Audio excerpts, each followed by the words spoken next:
Hey folks, Phil, FantasticBabblings, has posed quite a number of interesting questions here on the United States and its role in the world, and really what we should be doing and how we should be doing it.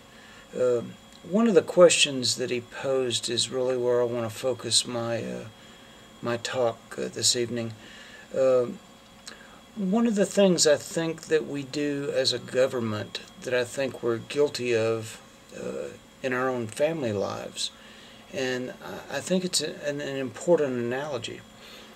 In our own family lives, it's possible to be a workaholic. It's possible for the parents to spend too much time focusing on work outside the home, too much time on their careers, too much time interested in everything but the family.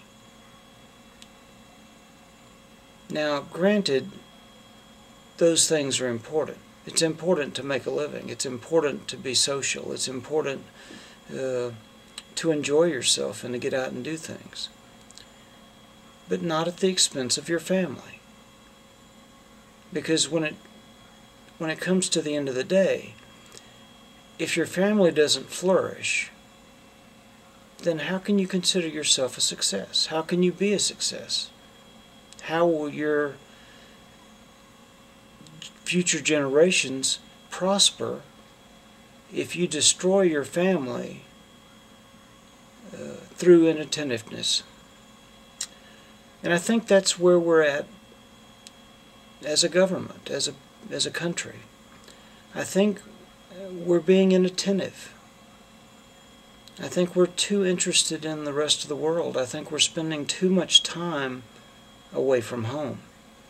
And I think it's really important for us to realize that. And just like we react when there's trouble at home, and as a family we come together and do whatever it takes to get the family back on its feet, we need to do that now as a country. We need to get this country back on its feet. We need to shift our focus from the problems that exist in the world, at least in part. We need to shift our focus back to the problems that exist at home. Because it's only with a strong America do we have any hope of making a difference with bigger issue problems. We have to be strong at home first. And I suggest to you that this message of hope that I preach is just the beginning.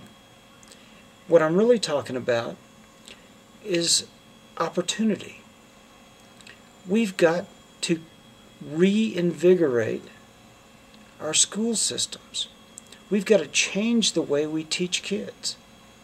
We've got to use these new technologies that we've created to teach our kids to be stronger and better human beings, to be less prejudiced, to be more open to new ideas, and to talk to other people in other parts of the world and find out what's really going on, and not to be hypnotized by the mass media and by the entertainment industry and all the forces at work that try and distract us from what's real, just to get us to buy some products.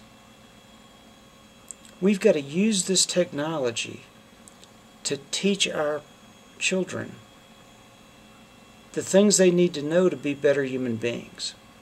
That's where we need to focus.